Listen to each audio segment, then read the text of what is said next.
Hello world அனைவருக்கும் வணக்கம். தனுஷ் நடித்த கர படத்துடைய திரையம்சம் தான் பார்க்க போகிறோம். வாங்க நிகழ்ச்சிக்குள்ளே போகலாம்.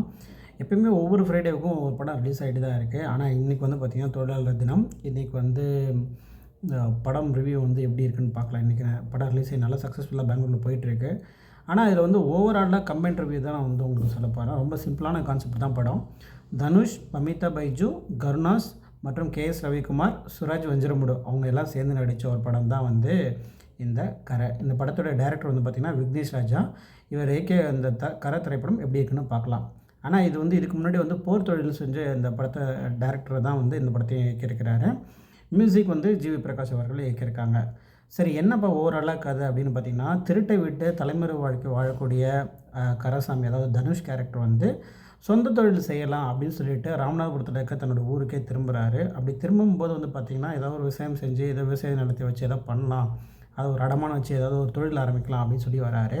பட் ஏற்கனவே அவங்க அப்பாவாக இருக்கக்கூடிய கேஎஸ் ரவிக்குமார் அவர்கள் வந்து பார்த்திங்கன்னா அந்த நிலத்தை அடமானம் வச்சு டிராக்டர் வாங்கி அந்த லோன் வந்து போயிட்டுருக்கு.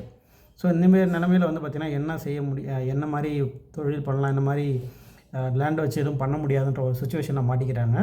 ஸோ அதே சமயத்தில் இது போல் ஒரு பையனுக்கு ஹெல்ப் பண்ண முடியலன்னு ஒரு மனஸ்தாபம் மாதிரி ஒரு பிரச்சனைகள்லாம் வருது. ஸோ அதனாலேயே வந்து அவர் இறந்தும் போயிடுறாரு. ஸோ அவர் இறந்ததுக்கப்புறம் சரி அப்பாவை போய் சரி எங்கேயாவது புதைக்கலாமேன்னு சொல்லிட்டு அவங்க நிலத்திலேயே புதைக்க போகும்போது கடன் வாங்கினதை திருப்பி தரலன்னு சொல்லிட்டு பேங்க்காரங்க அந்த நிலத்தை வந்து ஜப்தி செஞ்சிடறாங்க. ஸோ அதனால வந்து பார்த்திங்கன்னா நம்மளுக்கு எது பண்ணாலும் எதை வந்து அந்த பேங்க் மூலிமா பிரச்சனையாக இருக்குது, நம்ம இந்த பேங்க் மூலிமா தான் அப்போட உயிர் போச்சு. ஸோ அதனால் வந்து அந்த பேங்க்கையே கொள்ளடிக்கலாம் அப்படின்னு ஒரு பிளான் போகிறாரு. தந்தையின் உடலை புதைக்க முடியாத அதிருப்தியுடன் பார்க்கும் கரசாமி வங்கி கடனை அடைக்க அந்த வங்கியிலேயே கொள்ளையடிக்க திட்டமிடுகிறார். இந்த திட்டம் என்ன ஆனது என்பதே கரப்படத்தோட மீதி கதை. வெறும் கிரைம் த்ரில்லர்னு படத்தை கொண்டு போகாமல், அதாவது ஒரு ப்ராக்டிக்கலாக நாட்டில் நடந்துகிட்ருக்கூடிய சுச்சுவேஷன் இது எல்லாமே நீங்கள் இன்டர்லைன் நான் சொல்ல ஒரு ஒன்லைன்லேயே பார்த்தீங்கன்னா நம்ம நாட்டில் நடந்த சில விஷயங்கள் எல்லாத்தையும் கோரிலேட் பண்ணி தான் அந்த இதை எடுத்திருக்காங்கன்னே சொல்லலாம். திருடனாக அப்பாவின் உடலை புதைக்க அலையும் மகனாக, பாதிக்கப்பட்டவர்களுக்கு உதவும் மனிதனாக, எல்லா பாடி லாங்குவேஜ்லையுமே வந்து தனுஷ் வந்து ஒரு மல்டிபிள் பர்சனாலிட்டி, அவர் சொல்லவே முடியாது, ஒரு பெரிய அசுரன்னே சொல்லலாம்.